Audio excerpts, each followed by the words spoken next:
লাউ সবজিটা সবার পছন্দের একটা খাবার আর এই লাউ সবজি দিয়ে হরেক রকম রান্না করা যায়। আজকে আমার আম্মু এই লাউ সবজিটা দিয়ে একটা দারুণ ভাজির রেসিপি বানিয়ে খাওয়াবে। দুপুরবেলাতে গরম গরম ভাতের সাথে যদি এরকম একটা ভাজি পাওয়া যায় তাহলে সেই ভালো লাগবে।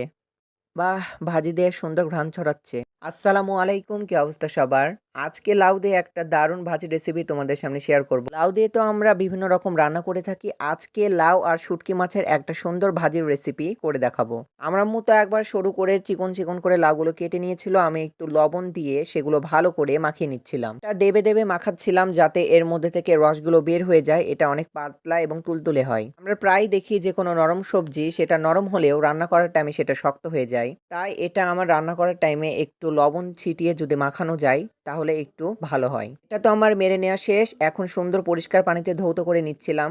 চিপে, চিপে একবারে একটা আলাদা ঝাঁকাতে এটা আমি থুয়ে দিচ্ছিলাম। এবার আমার আম্মু আলাদা একটি কড়াইয়ে পরিমাণ মতো পানি নিয়ে নিল। এটা সাধারণত শুঁটকি মাছ ভাপিয়ে নেওয়ার জন্য। এখানে আমরা ছোট মাছের শুঁটকি ব্যবহার করেছি। তোমরা চাইলে যেকোনো শুঁটকি মাছ ব্যবহার করতে পারো।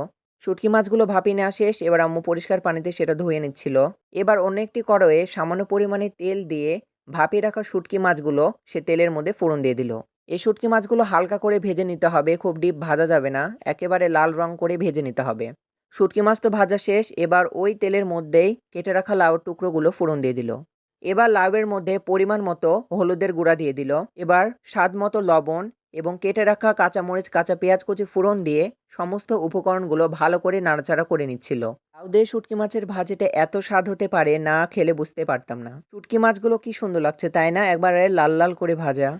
ভাজিটা তো হালকা ভাপা, ভাপা হয়ে এসেছে আর সুন্দর একটা ঘ্রাণও ছড়াচ্ছে। আম্মু তো এপাশ ওপাশ করে নাড়াচাড়া করে ভেজে রাখা শুঁটকি মাছগুলো উপর থেকে ছড়িয়ে দিল। এবার সমস্ত সবজির উপকরণগুলো ভালো করে নাড়াচাড়া করতেছিল আর কিছুক্ষণের মধ্যে তৈরি হয়ে গেল জিভেতে পানি আনা লাউ দিয়ে শুঁটকি মাছের এই ভাজিটা। ভাইরে ভাই, এত বেশি স্বাদ হয়েছিল খেতে। আমার তো এই ভাজি দেখেই ক্ষুধা পেয়ে গেছে, এত সেন্ট বাড়াচ্ছিল। বাহ! সুন্দর ঘ্রাণ ছড়াচ্ছে। গরম ভাতের সাথে মাখিয়ে খেতে ভালো লাগবে।